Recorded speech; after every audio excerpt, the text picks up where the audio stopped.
பாருங்க மக்களே, பிளாஸ்டிக் அரிசி எப்படி கண்டுபிடிக்கிறதுன்னு பாருங்க.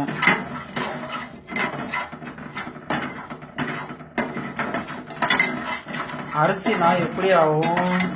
கருப்பு பிடிக்கும், இல்ல அப்படியே வறுத்த மாதிரி ஆகும். நான் இந்த அரிசி என்ன ஆகுதுன்னு பாருங்க.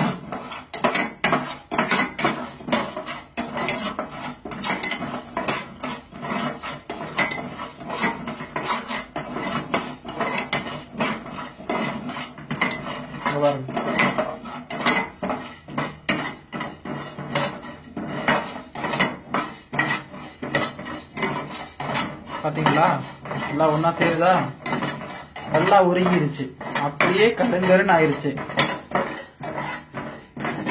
பார்த்து பத்திரமா இருங்க. இதான் நான் சாப்பிட்டு இருக்கேன், என்ன ஆக போகுதுன்னு எனக்கு தெரியல. இங்க பாருங்க, நார்மல்ல தான் ஃபர்ஸ்ட்ல தான் வச்சிருக்குது கேஸ். ஃபர்ஸ்ட்ல கேஸ் வச்சு வந்துட்டு இப்படி எல்லாம் உருகி அப்படி இதாகுது.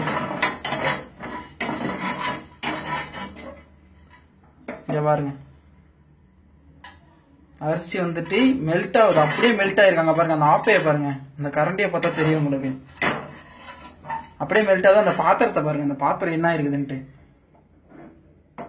பாருங்க. அந்த பாத்திரம் என்ன இருக்குன்னு பாருங்க, அப்படியே மெல்ட் ஆகி எல்லாம் ஒன்னோட ஒண்ணு சேர்ந்துக்குச்சு. கவர்மெண்ட் என்னதான் புடுங்கிட்டு இருக்காங்கன்னு தெரியல. இதெல்லாம் பார்த்து ஒரு முடிவெடுக்க சொல்லுங்க. சீக்கிரம் ஒரு நடவடிக்கை எடுக்கணும் இதுக்கு.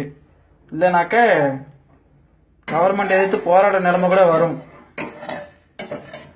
உணவு அமைச்சர் அது இதுன்னு எதுக்கு தான் இருக்காங்கன்னு தெரியல. ஒரு பிளாஸ்டிக் அரிசி புழங்கிட்டு இருக்குது, பிடிச்சி அரெஸ்ட் பண்ணிட்டு சீல் வைக்க தெரியல. என்ன பண்றாங்கன்னு தெரியல, ஒன்னும் புடுங்க தெரியல. எத்தனை பேர் இதே மாதிரி சாப்பிட்டுருக்கான்னு தெரியல இந்த அரிசியெல்லாம்.